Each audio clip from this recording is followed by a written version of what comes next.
avec Madagascar Airways dans le JT. Madagascar Airways, votre nouvelle référence en voyage. Bijouterie Santia, ni vite Flamine, Manul Chano, ni Logité. Tima est toujours là. Mitondra faliana ho anao ny fromage Tima ato anatin'ny Logité. Alors, êtes-vous prêt à découvrir le futur? Les conducteurs exceptionnels choisissent Shell Helix.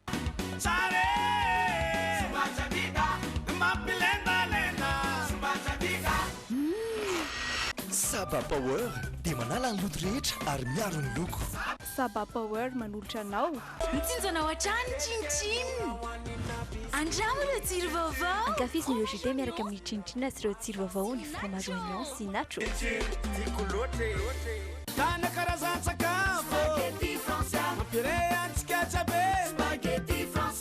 Spaghetti Francia, safidiko, safidintsika. Telma, safidiko numéro 1 malagasy manolotra ho anao.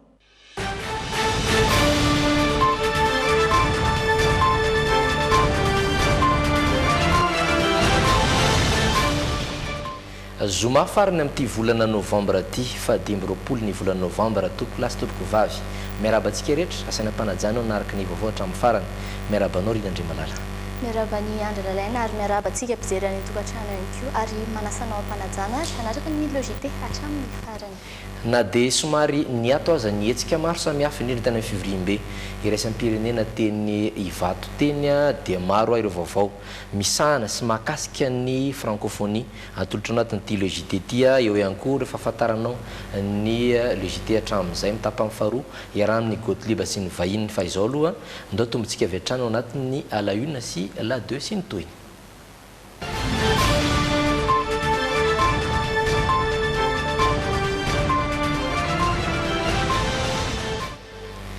Nanitikitika maro na dia somary adinodino aza ny hafaran'ireo olona izay nanolotra ny taniny sy ny tranony mba hanamboarana fotodrafitrasa ho fampidraisana an'ity fampitrontsika ny francophonie ity. Fantatrareo zao fa efa nahazo ny fanampiana avy amin'ny fanjakana ary efa nampiasa izany ny ankamaroan'ireo olona ravatrano tamin'ny fanamboaran-dalana teny Soavimasoandro sy Imamba ary araka ny fanambaran'ireo mponina tamin'ny Pierre Razafindramanana sy Stéphane Rakotomalala. Ny findra ety amin'ny manodidina ety ihany izay tsy lavitry ny nanesorana azy ny ankamaroan'ireto olona ravatrano tamin'ny fanamboarana ity lalana-ty ireto.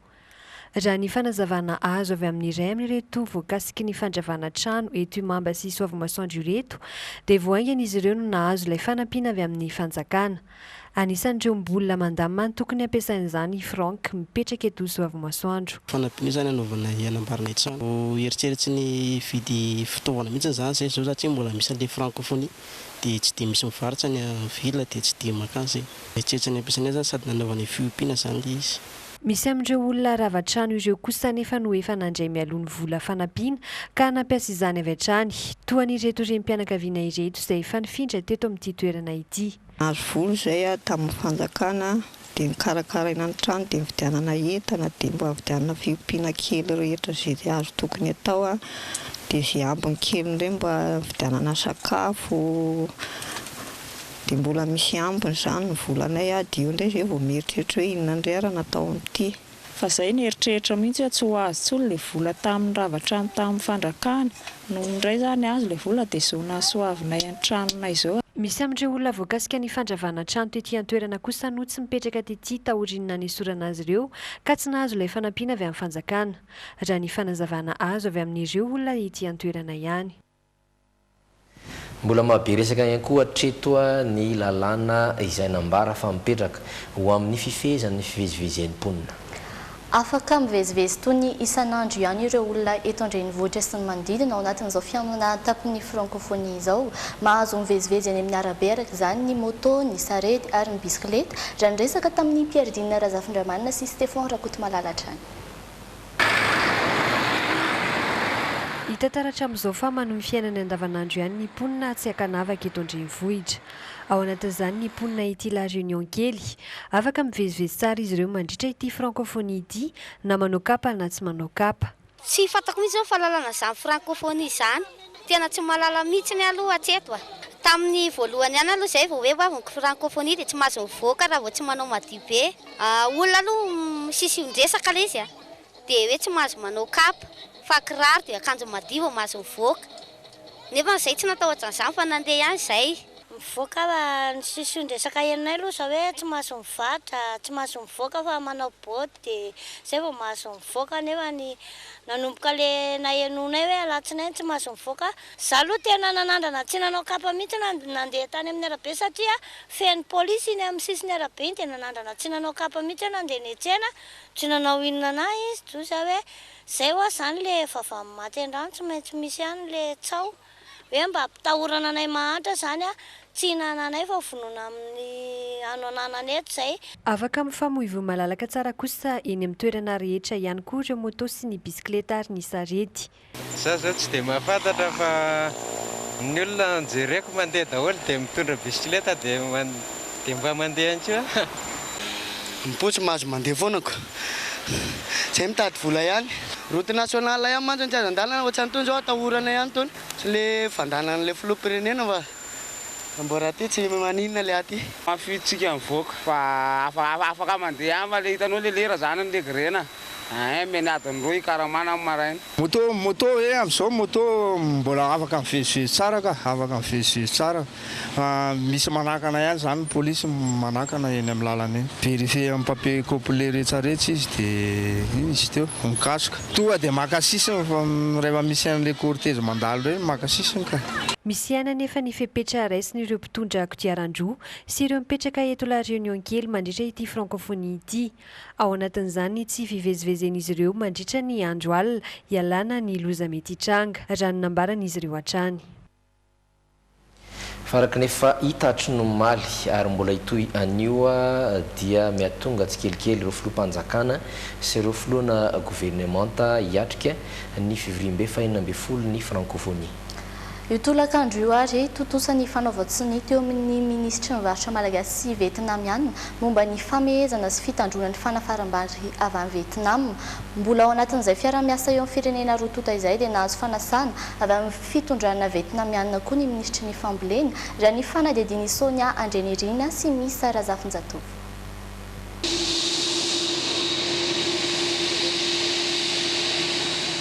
Tamin'ny fitora latsaka 10 minitra no nigadona tetỳ amin'ny seranam-piaramanidiny iraisam-pireneny vato ny filoham-pirenena vietnamiana Tran Dai Quang. Delegasiona mafonja manodidina ny 7 izay ahitana mpandrara sy mpampiasa vola ankoatr'ireo ministra vietnamiana no nanaradia ity filohan'ny Vietnam ity.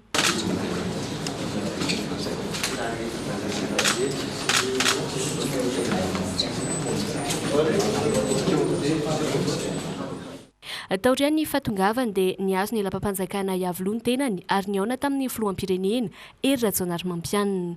Ankoatra ny firariatsoa amin'izao fatongavana eto Madagasikara izao dia nibahana betsaka tamin'ny dinika ny fanaovany rotonta ny fiverenan'ny fiara-miasa akaiky eo amin'ny Vietnam sy Madagasikara. Totosa itolakandro ihany mantsy ny fanaovan-tsony momba ny fanaram-piara-miasa amin'ny famehezana sy fitandrona ny fanafarambary avy any Vietnam teo amin'ny ministra ny varotra rotonta.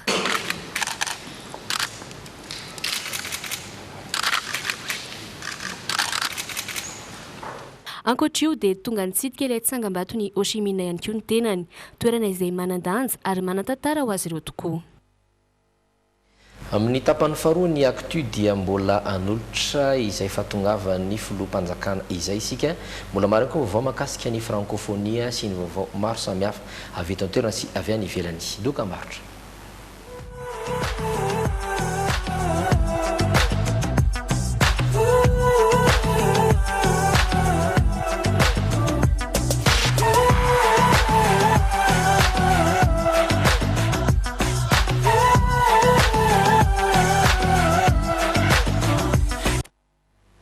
Atao anatin'ity tapany faharoa ity dia mbola atolotra anao ireo vaovao izay mahoraka eraky ny tanàna. Isan'izany araka ny voalaza teo ny fahatongavan'ireo filoham-panjakana hiatrika ny fivoriam-be fahaenina ambin'ny folo ny francophonie. Ny gadona androany teny amin'ny seranam-piaramanidiny vato tamin'ny efatrotra sy sasany teo ny filoha Senegalais Macky Sall andeha raha itsika ny fanadihadiana mahakasika izay miaraka amin'ny Jerry Edouard sy Kassa mbola manana. Gade ny tolakandroy ny délégation sénégalais izay anatrika ny fihaonana ny tampony francophonie ny filoha sénégalais Macky Sall no mitarika izany délégation izany nitsena azy teny amin'ny seranam-piaramanidina ivato ny filoham-pirenena Heri Rajaonarimampianina niaraka tamin'ireo mpikambana eo anivon'ny gouvernemanta malagasy.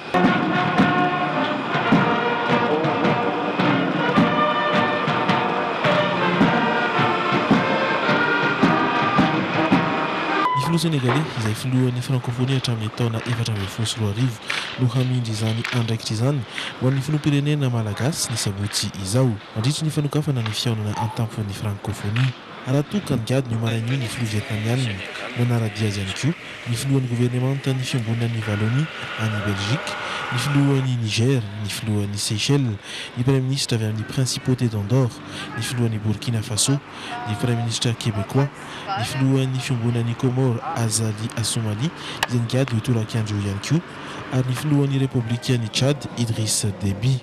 Andrasana ny sabotsy kosa ny fahatongavan'ny filoha frantsay François Hollande sy ireo filoham-pirenena sy lehibe gouvernemanta hafa tahaka ny premier ministre canadiana Justin Trudeau. Fa etsy amin'ny vohitry ny francophonie etsy antotamena kosa dia mitohy hatrany ny hetsika ara-kolontsaina androany natokana ho an'ny tanora ny andro teny.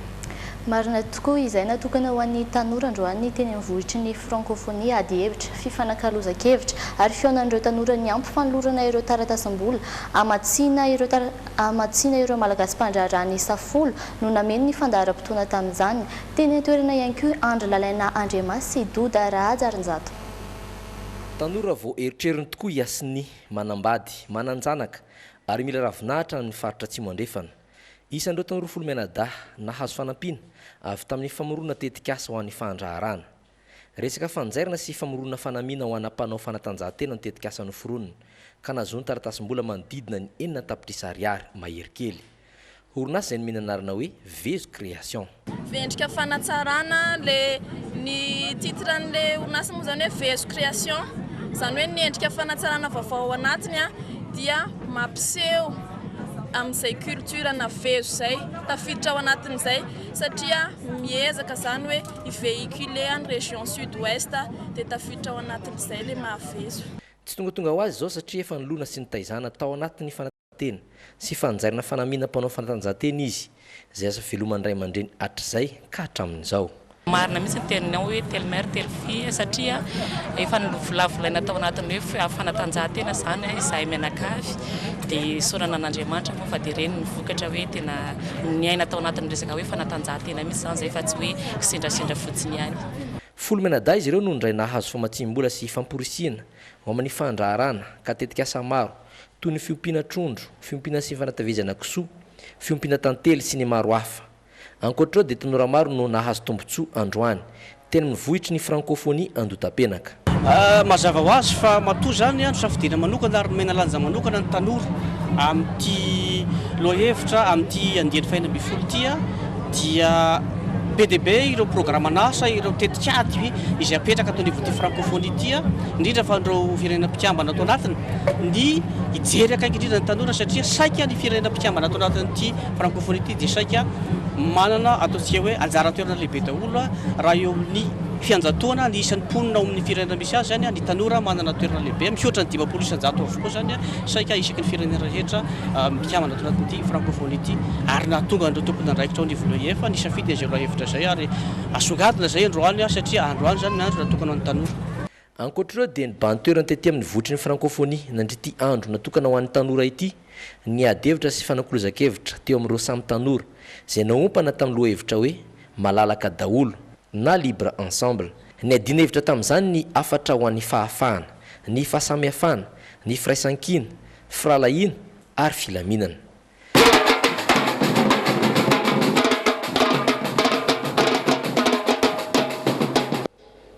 Fa isan'ny vokatsoa azo amin'izao fampianatronitsika amin'ny francophonie izao ny fiarah-miasa isan-karazany. Vonina ifampiraharaha sy ifanakalotra efa mpianatra sy mpampianatra malagasy ny universitény UQTR lalam-piofanana maro no iantsoroan'izy ireo amin'izany omaly nisy ny fifanaovatsiny teo amin'ny université n'Antananarivo sy ny université du Québec à Trois-Rivières arahitsika avy hatrany ny fanadihadiana mikasika izany. Mahazo tombony amin'ny fampiatranona ny fivoriana fahaenina ambin'ny folo ny francophonie ny sehatra sosialy eto Madagasikara, indrindra ny fampianarana. Omaly, nisy ny fifanaovan-tsony teo amin'ny Université n'Antananarivo sy ny Université du Québec à Trois-Rivières. Lalam-piofanana maro no ezanty université ity iarana miasa amintsika, entina hanamorana ny fifanakalozana sy ny fifampizarana traikefa eo amin'ny mpampianatra avy amin'ny andany sy ny ankilany ary ny fanampiana ireo fikarohana tanterahiny. Izay zany dia mitatra koa amin'izay fiaraha-miasay amin'ny Université Québec Trois-Rivières satria araky ny firesaky izy rahalahy tamin'ny maraina dia manana traikefa amin'izay koa izy ireo zany hoe tsy hampianatra fotsiny hoe ampianarana fotsika amin'izao mpianatra dia mianatra fa hitady ao anatin'ilay système LMD hoe mpianatra hanao inona mpianatra toy inona mampianarana. Ankoatra ny tombony azon'ireo mpampianatra mahazo tombony lehibe ihany koa ny mpianatra avy amin'ireo université roa ireo, indrindra ireo misehatra amin'ny fahasalamana, ny angovo azovaozina ary ny tontolo iainana. Misy maromaro izy izay efa tena voasona tao anatin'ny fiaraha-miasa io. Eo ny lafin'ny fahasalamana izay ananako zareo traikefa bebe. Eo ihany koa ny énergie renouvelable, ny science de l'environnement, ny tontolo iainana, ny lafin'izay dia hoentina miaraka amin'izay ihany koa ny eo amin'ny lafiny fivelarana amin'ny fikarohana miaraka. Misy programme de recherche iarahana zany mankany amin'ny hoe organisation na séminaire io. Marina moa fa ny Université ny Trois-Rivières dia anisan'ireo université mandra-pianatra be indrindra isan-taona. Amin'ireo mpianatra 507 sy iray alina raisiny dia tia mitany mampiasa manontolona amin'ny ampahan'ny teny frantsay ny 8 isan-jaton'ireo.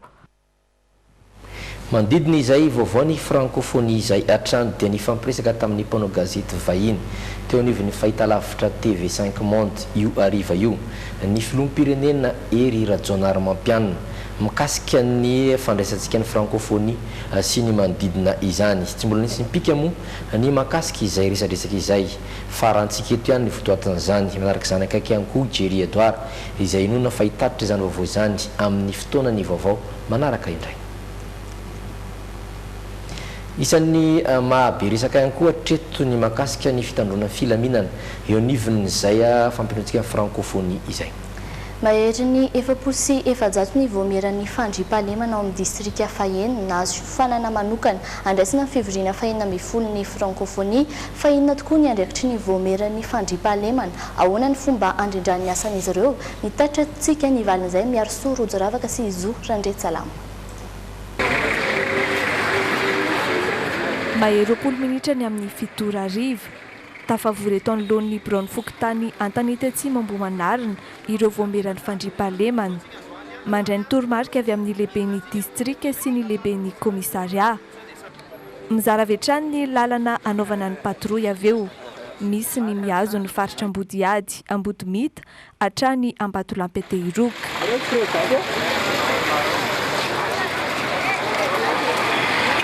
Ireto hitantsika ireto kosa misahana ny fisafonan'ny tsena sy ny faritra manodidina. 20 eo nisan'izy ireo. Samy ao anatin'ny fomba fiasa avokoa, na ny mandeha tsy valivalo na ny tonga dia miaraka vahobe. Voameran'ny fandriam-pahalemana zany dia voalohany hoe sofina sy mason'ny mpitandro filaminana.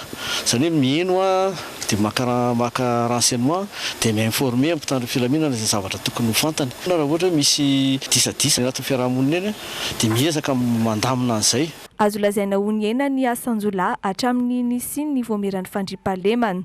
Na izany aza ankoatra ny vakitrano madinidinika, misy 2 isan-kerinandro ny fitarainana momba ny sito mahery voarain'ny mpitandro ny filaminana. Mandritra ny embouteillage zareo manao ny vol à la tire, vol à la téléphone. Ny action atao moa zany dia hijery ny fokarongony ao ihany koa ireo sanatria hoe misy mpanendaka eraky ny trano sy ny elakelan-trano ary ny mpivarotoka zany izay bara zany izay tsy manaja ny voalaza lalàna dia ny amin'ny sivoralina zany. Mahatsapa ny tombontsoa ateraky ny asan'ny voameran'ny fandriam-pahalemana ireto mpivarotra ireto. Tsy misy fetraraha teo ny tsena eto Ambohimanarina, fa miala ny mpivarotra amin'ny hariva dia miditra ny mpivarotra amin'ny maraina. Amin'ny andron'le ohatran'ny hoe barabarana zany dia tena anjala izay satria miady ry zareo dia tia anaty entana. dia na izay arany tsy nikiliana ary zany tsy dia mateza loatra fa amin'ny valy dia fa lasa ny olona mangina be ny tsena. Ny tombotsoan'le fisian'ny voamera fandrifalemana zany dia tsisy miadiady tsony eraky ny tsena ohatranay aty zany zao dia efa mba tsara sécurité na ny mpanentaka azy. Miasa andro aman'alina ny voameran'ny fandriampahalemana indrindra amin'izao fandraisantsika ny fivorian'ny francophonie izao. Androany atoandro anjaran'ny fokotany Ambotomita, Ambodiady ary Anosy-Be izay vola no misafy ity faritry ny digy ity. Tsy mijanona hatreo amin'ny fanaraha-mason'ny filaminana ny asa. Entitra ihany koa izy ireo amin'ny fitandronan'ny fahadiovana, any ka voarara ny fanahazan-damba sy ny fametrahana biriky manamorona ny digy. Ankoatran'ny boriboritany fahaenina dia mihetsika ihany koa ireo boriboritany rehetra misy eto Antananarivo renivohitra. Mandray andraikitra amin'ny fitandrona filaminana ihany koa ireo mpitandrona filaminana maro samihafa na miaramila na zandary na polisy izany mba totosa tsakasy andava ny Tivoriambe ny francophonie izay ampetrinotsika ity. Etsy andaniny nahazo tombony ihany koa ny vehivavy. Nosokafana tamin'ny fomba ofisialy androany fakakevitra momba fizaka tena ara-toe-karenan'ny vehivavy eto Madagasikara. Mbola maro ny ezaka tokony atao hatrarana ny tanjon'ny taona 2007 mikasika ny miralenta eto amintsika indrindra eo amin'ny sehatry ny asa. Teny akadim-bahoaka no nanatanterahana izay fakakevitra izay androany ary nanaraka izany teny an-toerana Sonia Andrenirina sy Misa Razafinjatovo. Mbola maivandanja ary voasokajy ambany vehivavy maneran-tany indrindra ty Afrika raha oharina amin'ny lehilahy eo amin'ny lafin-javatra maro fa indrindra eo amin'ny sehatry ny asa. Raha ny antotanisan'ny farany azo dia ny 700 ny vehivavy ihany no eo amin'ny tsenany asa maneran-tany. Raha tanteraka nefa ilay miralenta izany hoe fampitoviana ny zon'ny lahy sy ny vavy amin'ny lafiny rehetra dia azo heverina fa ampitombo avo 10 ny ari-karena faobe maneran-tany zany hoy ny avy eo anivon'ny ONU Femmes. Ho an'ny androany arak'izany dia nisy ny fakakevitra momba ny fizakantena ny vehivavy eo amin'ny lafiny toe-karena niarahana tamin'ny ONU Femmes izay sampandrarany firenena mikambana misahana ny fampiroboroboana ny miralenta.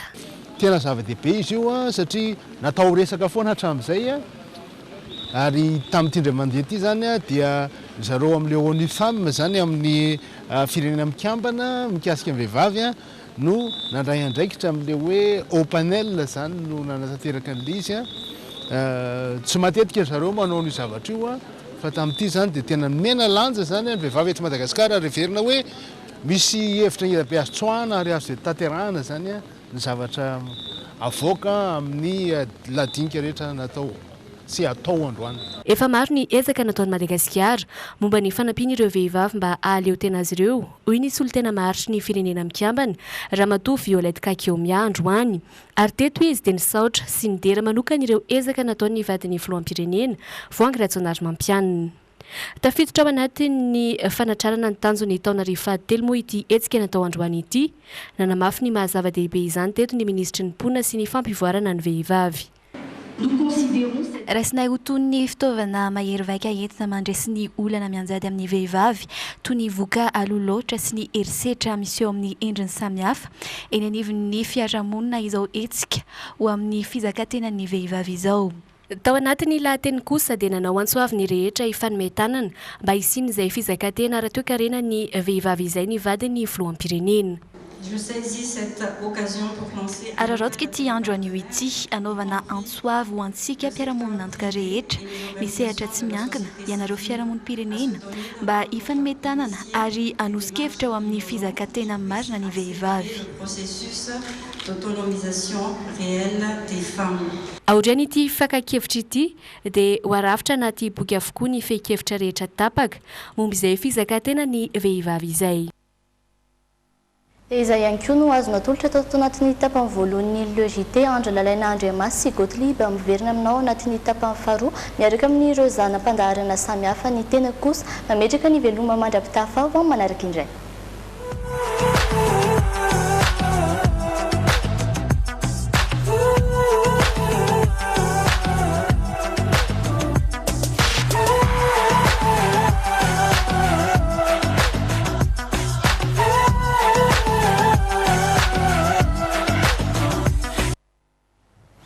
eny ary tompoko ny tapany faharoan'io légité no arahanao indray manambahiny manakadysika ho any androany satria anatin'ny fampiantrona francophonie may tonga tsikelikely ireo mpanjaka sy ireo filoham-pirenena androany ny mpanjakany Maroc ny tonga eto. Bonsoir, manahoana sa hoe salam alaikum. Alaikum salam. Eny ary ao anatin'ny miteniteny foana no hitafatafatsika miaraka aminy.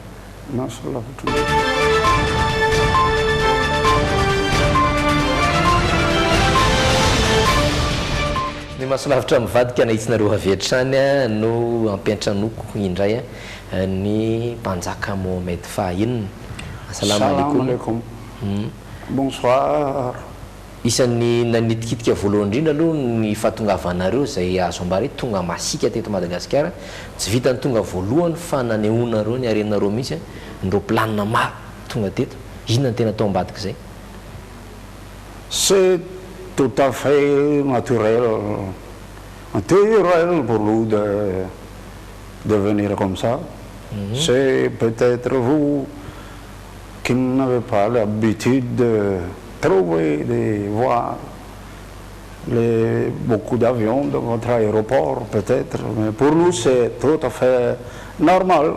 C'est tout à fait normal de venir avec beaucoup d'avions parce que c'est comme rouler sur une autoroute pour nous. Le ciel, c'est notre chemin montré par Allah. Nazareth zany manitikitika sy malina ihany koa ny azo ambara hoe ny lalana ny zoranao hanomboka hatramin'izay ka hatramin'izao nahampanjaka ny Maroc. Peut-être on aurait eu le protocole, mais je suis ici tranquille. Je peux faire ma présentation comme une grande personne comme ça. Je suis Mohamed VI, roi de Maroc, du royaume. C'est-à-dire le Maroc, c'est un royaume, le royaume de Maroc.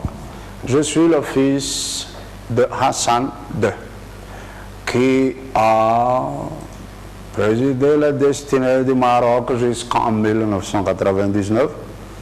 Et quand le roi Hassan II, mon père, est mort, je lui ai succédé sur le trône du royaume du Maroc.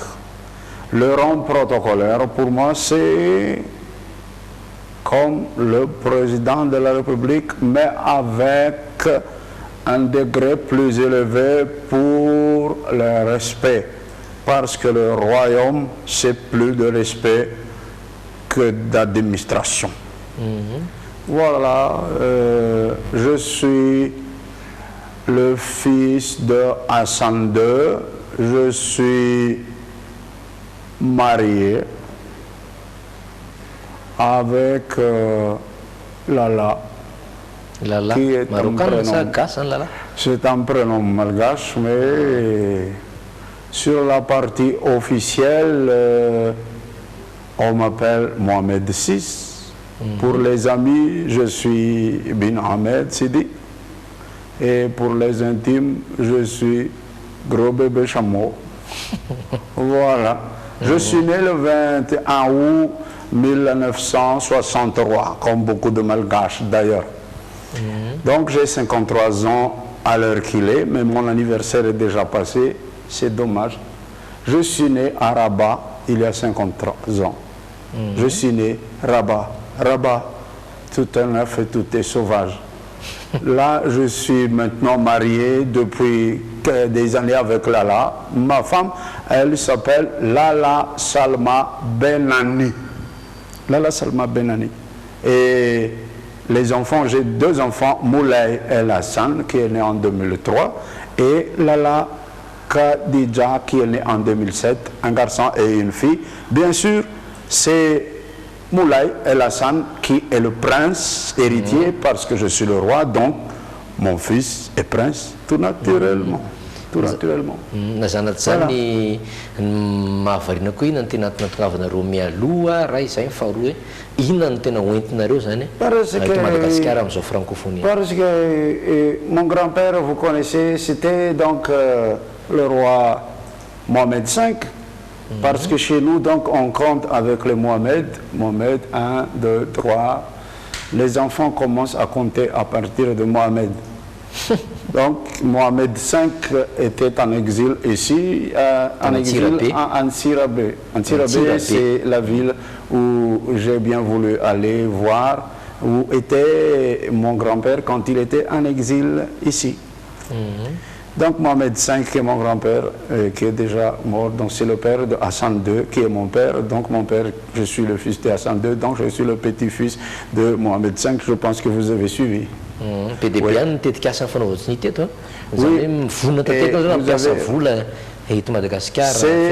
une relation de cœur, c'est une relation politique, c'est une relation économique, et comme vous voyez, j'aime bien participer. Beaucoup font l'amalgame et pensent que le Maroc, quand il vient, c'est un pays arabe comme ça. Non, le Maroc, c'est un pays très civilisé et en relation avec Madagascar, on va essayer. Voilà, je suis docteur en droit. Ouais. Donc, je peux vous donner quelques conseils parce que voilà, j'ai étudié à Rabat dans une université et puis après j'ai suivi mes études à Nice, en Antipolis, en France. Mais je suis passé faire des études parce que mon père connaissait bien M. Jacques Delors qui était le secrétaire général de l'Union européenne de ce temps et j'ai étudié auprès de M. Jacques Delors les relations internationales. Donc j'ai le docteur honoris causa comme votre ancien président et j'ai le doctorat en droit et en relations internationales. Donc je ne suis pas un roi pour rien, je suis rien pour un roi. Je suis très modeste, je vais encore parler de moi tout à l'heure parce qu'il y en a beaucoup surtout qui se demandent pourquoi le Maroc est venu en masse comme ça, parce qu'on aime bien. Et ça fait longtemps qu'on voulait venir. Mais c'est maintenant qu'on est arrivé, alors c'est très bien. Salam alaikum.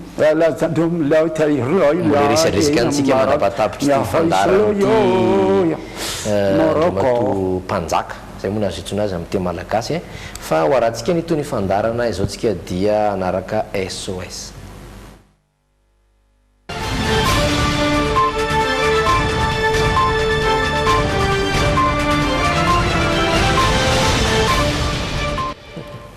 Raha lina ianao indrindra tsika natokantrano eo ihany koa ny mpanjakany Maroc mazava ho azy afaka manampy an'ity olona ity izay azo ambara hoe fahafantatsika hatramin'izay fa todo tsy fahasalamana mila vonjy maika raha ndrenja izy tsy mahalala an'izany pilosary metsika malagasy na nanilazany ihany koa izy ndao rahantsika ny fanadina mikasika izay antso vonjy izay.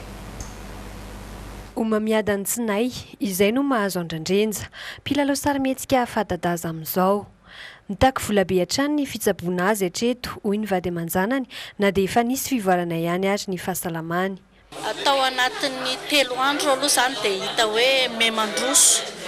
Misy mbaniratra kely zany mihoatra an'ilay teo aloha fa manantena satria mbola ao anatin'ny fitsaboana mihitsy zany tsika izao.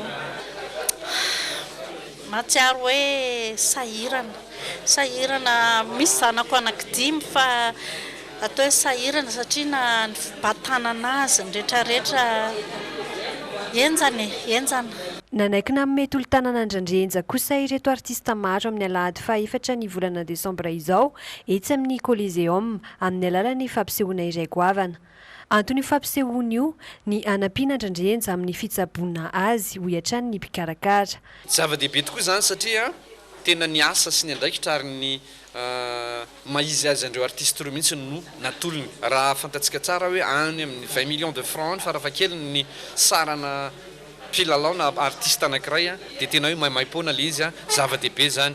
Reto avy ny artiste izay namaly handray anjara anatin'izany: Jerry Marcos, ny Tim Safelika, Rebika, Tamama, Black Nadia, Rakiki ary ireo artiste marobe ao anatin'ny fanentanana moa zany France Turbo, Fouillé, Pasteur Sir Emmanuel anaty Malkila, Ridijia, Denise amin'ny RDJ ary ihany koa zany ireo artiste izay misonitra marobe ao anatin'izany. Ny vidim-pidirana dia natao 2 ariary. Marina fa misokatra amin'ny 7 ora maraina ny vavahadin'ny Coliseum amin'ny fotoana io ary amin'ny 10 ora maraina kosa no manomboka ny fampisehoana.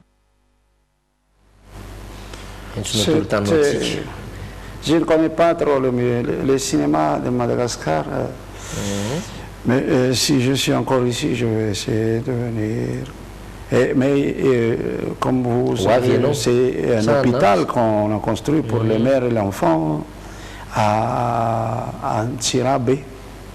Donc, je pense que c'est triste pour le cinéma. Le cinéma marocain aussi, vous ne connaissez pas encore, mais il y a des Malgaches qui étudient le cinéma au Maroc. C'est très bon. Maromaro nefa nianatra tany maromaro koa nefa tonga eto tanindrazana manatanteraka an'izay zavatra naran'izay ivadintsika ny vaovao hafakely insolite.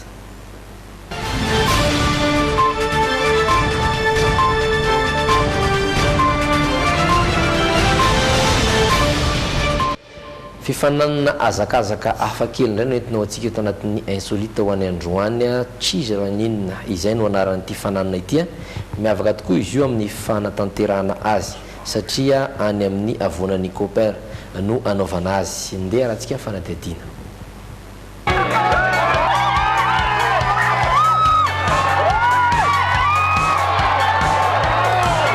Fifananana izay noforoan'ireo anglisy izy ity azakazaka tsy mitovy amin'ny rehetra tsy izy raha ninona no anarana ary eo amin'ny avonan'ny Cooper ao Angleterre no anatanterahana izany lalao hafakely izany.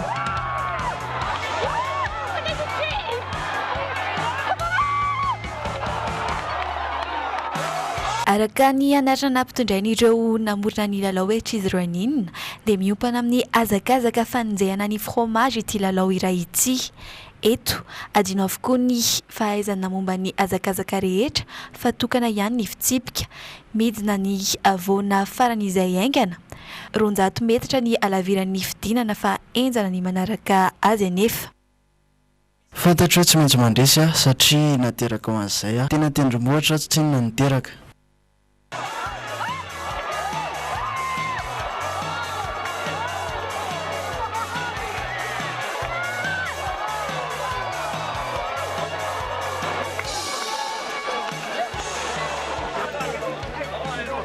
Matahotra kely ihany fa manantena hatrany nefa efa mitondra biscuit nanana ilay fromage mitsary Misy ny mandray azy ity ho kilalao toy ny kilalao rehetra fa misy anefa ireo tompon-daka toa ny Chris Anderson vao 29 taona monja nefa efa 17 izy no tompon-daka tamin'ity lalao ity. Tanterahina indray mandeha isan-taona ny Trizranin ary eo amin'ny manodidina ny volana may no hanaovana azy. Raha ny fantatra efa 200 taona mahery no nisian'ity lalao hafakely ity tany Angleterre.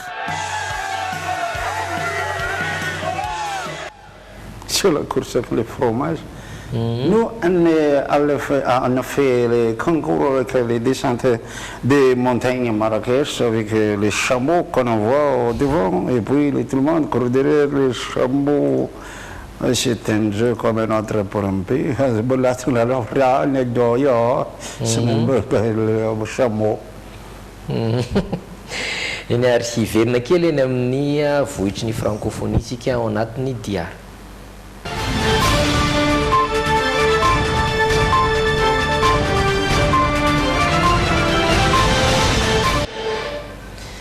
Efa nentina tamintsika tato anatin'ny diary tamin'ny fotoanandro ny tranoeva ny Maroc izay anareo mazava azy zaka ary dia anjatra mahery ny tranoeva mandrafitra ny tanàna francophonie eny Andotapenaka ho any androany dia firenena ray any amin'ny faritra Afrika andrefanina no entiny miaro sorojoravaka ho antsika. Araka ty sainam-pirenena hitanareo eto akaiky ty dia momba ny Senegal no entina amintsika dia ho fantaritsika ao anatin'izay fanadihadiana eo amin'ny sary ny Zoran-dresala amin'izay ihany ny zavakanto sy ny asa tanana ary ny vokam-pambolena mampiavaka andry zareo any Senegal. Asa tanana sy haingo samihafa mampiavaka ny Senegal no mitsena vetrany raha vantany voamiditra ity efitrano ity. Antsoina hoe tragay ireto haingo sy firavaka ireto. Vita amin'ny tandroka elefanta mifono lamba maro loko maneho ny kolontsaina nentim-paharazana sénégalais. Bois de veine kosa no akora fototra anamboarana ireto sary sokitra ireto. Mais quand on a des invités, sady haingon-trano no fitaovana azo ampiasaina ireto lovia jobo ireto. Rehefa misy vahiny aroso amin'ny tony ny rony na ny tsindrin-tsakafo. Averina amin'ny toerana kosa ilay izy aorian'ny fampiasana azy dia lasa ohatrany hoe haingotrano indray. Quand on termine et puis on les range et donc ça joue son rôle premier. Ankoatra ireo lamba vita tenona aranteto ny vokatra ho an'ny fikozanany endrika amam-bika izay mifototra amin'ny akora voajanahary. Anisan'izany ny menaka avy amin'ny baobab natokana indrindra hanorana ny vatana. Asongadina eto ny karazan-tsakafo fihinandrizareo any Senegal. Foto-tsakafo amin'izany ny vary ka voalaza fa mahalany 70 kilao isan-taona ny mponina tsirairay. Nampahafantarina teto ihany koa ireo vokatra azo avy amin'ny voankazo nahodina izay nahasarika mpitsidika tokoa. Ny naliana teto amin'ilay momban'ny Senegal zany dia ny sakafony azy mitovy amintsika. Manana katsaka izy, manana produit zany azy biolojia daholo. Dia ny asa tanany koa manana ohatrany antsika izy dia manao sary sikotra izy zany sady azo atao haingon-trano koa. Misy zava-baovao mbola tsy hita teto mihitsy, misy savony-manitra hafa mihitsy. Omendanja mandritra izao fampiratiana momba ny Senegal eto amin'ny tanànany francophonie andotam-penaka izao ihany koa ny resaka aisoratra ka nitondrana ireto boky samihafa ireto. Tsy adinoina ihany koa ny sehatry ny teknôlôjia izay nampahafantarana ireo fitaovam-pifandraisana arifomba ampiasaina ny Senegal.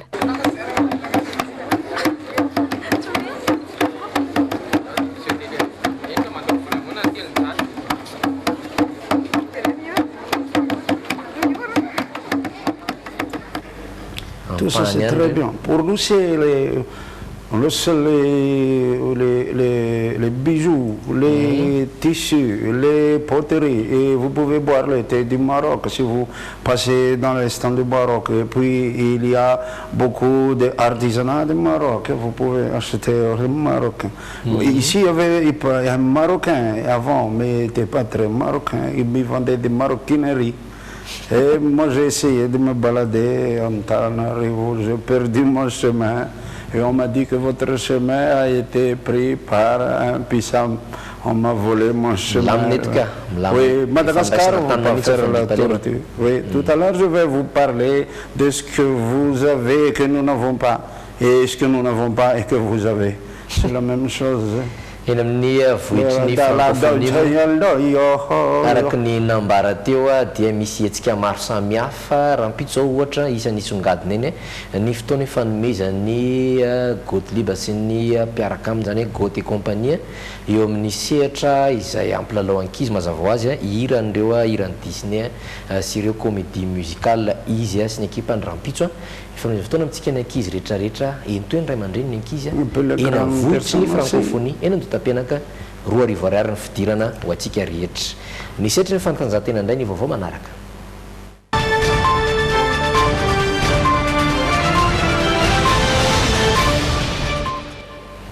Mazava ho azy ny taranja handball no resantsika androany natanterahana ireo loha manasadalana ekipa malagasy 4 no niatrika izany hatreto aloha iray aminy tafita amin'ny loha famarana dia ny THBC izany. Tapitra teo amin'ny loha manasadalana avokoa ny dian'ireo ekipa malagasy lehilahy tamin'ity fiadiana amboaran-dranomasina indiana isan-tarika taranja handball ity. Samy tavelandroany daholo na ny Saint-Michel na ny Asan'ny Tomasina.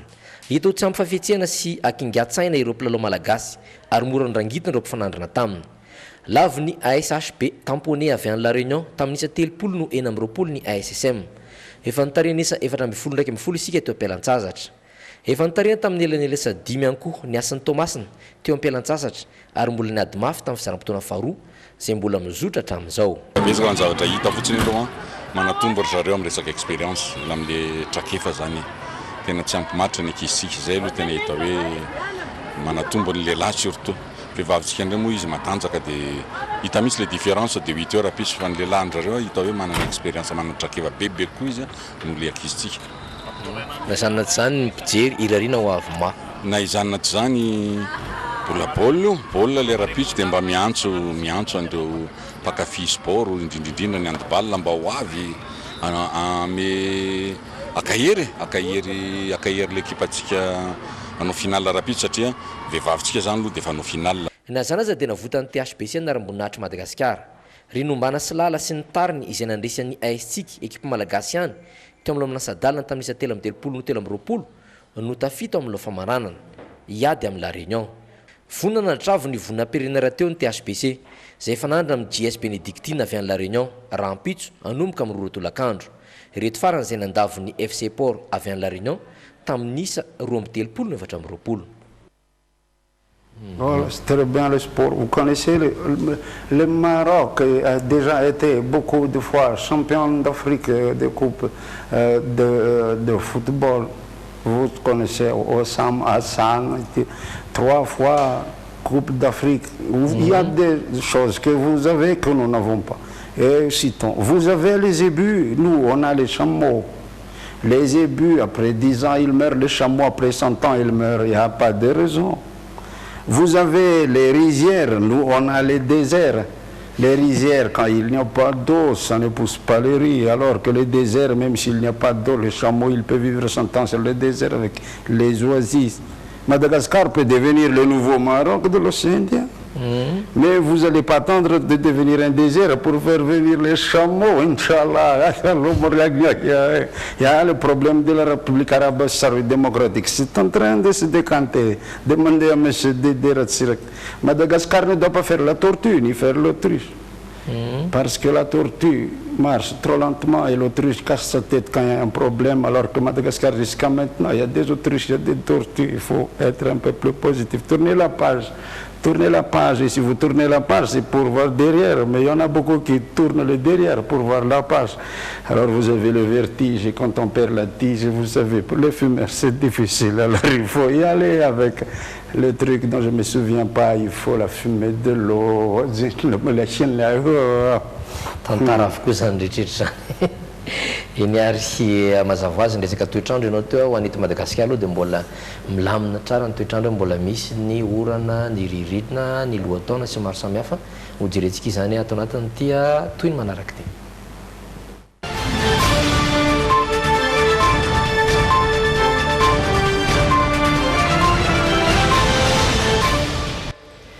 Araka nefa nambara ombieny dia niakatra kely ny hafanana ranoarina tamin'ny taondasa amin'ny fotoana toy izao satria hitantsika amin'izao dia efa tafakatra hatramin'ny 30 degré Celsius ny hafanana mafana indrindra ho an'eto andrenivohitra izany na ny Antsirabe aza moa dia tonga 20 izany tsy fanaizana zany i Mahajanga no mbola mafana tsy mbola hiposaka tanteraka ny masoandro fa mbola hoelingelen'ny rahona ho an'ny faritra maro Antananarivo, Mahajanga, Toamasina, Toliara, Fianarantsoa, Antsirabe ny any Antsirana no voalaza fa isy orana kely raha ampitso amin'ny enina sy fahefany no ilentika masoandro amin'ny 5 ora sy 3 minitra indray no hiposaka izany ho an'ny rahampitso. Maraparina resadresaka tsika ny mpanjaka Mohamed VI dia isan'ny nangatanao mba hijerena sy tanisana hoe izy avokoa zany iro azo ambary hoe fa nalaza atao aminareo sy mba azo alaitahaka. Il ne faut pas couper sa majesté quand il parle. Très content d'avoir été invité par la télévision d'ici chez vous. On me demande qui sont il y a beaucoup de gens célèbres à part le roi Mohamed VI qui est moi-même. Il y a Simon Ben Soussan, vous connaissez? Simon Ben Soussan, c'est Gad Elmaleh. Il y a aussi Jamel Debbouze. Il y a le footballeur Samassan. Il y a Soufia et Saïdi, l'actrice. Et il y a quelqu'un que vous aimez beaucoup ici à Madagascar, qui est marocain, qui est Michel Galabru, qui est déjà mort il n'y a pas longtemps. Alors je vous dis, soyez d'or avec vous. Devenez des bijoux avec ce que vous avez comme cœur, et comme soleil et comme courage. On dit ici que le silence est d'or. Il y en a beaucoup qui se taisent, mais qui sont le silence est d'or ordinaire. Portez les tenues malgaches, parlez votre langue malgache.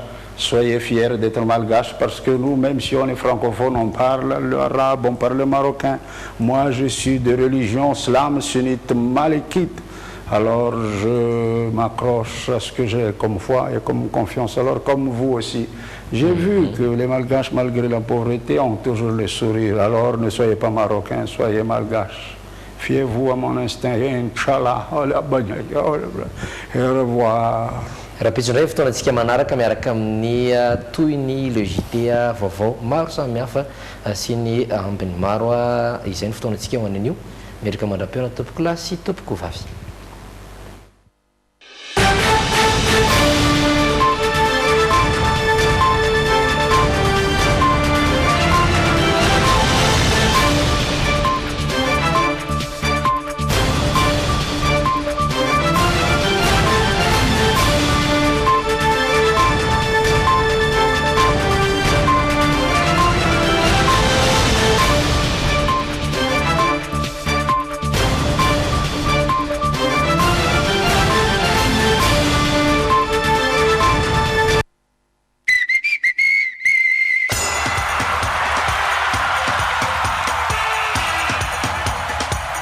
sport ianao no misafidy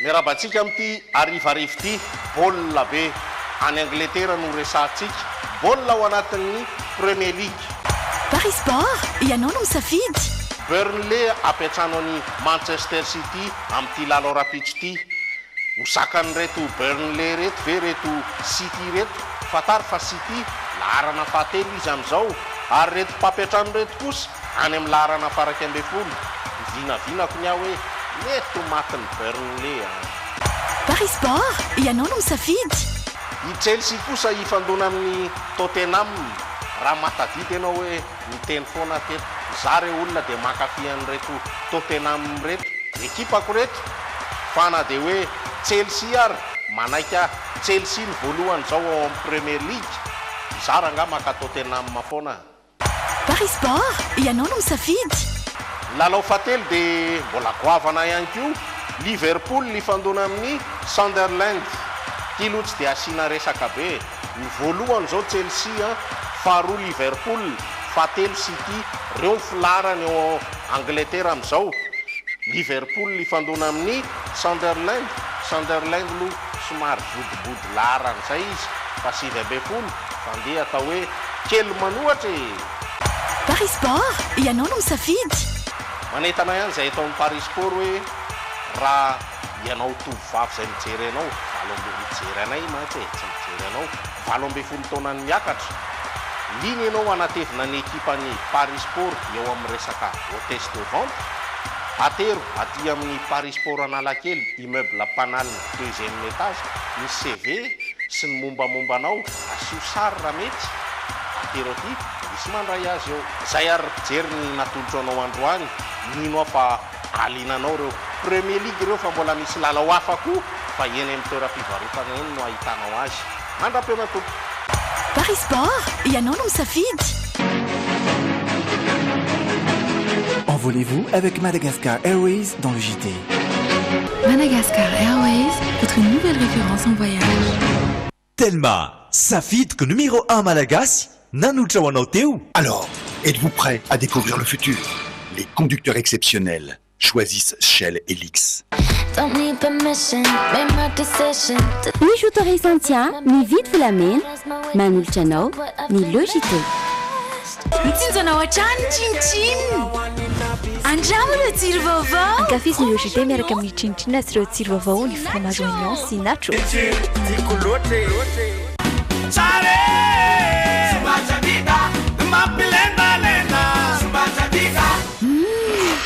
Tima est toujours là. Mitondra faliana ho anao ny fromage Tima ato anatin'ny logité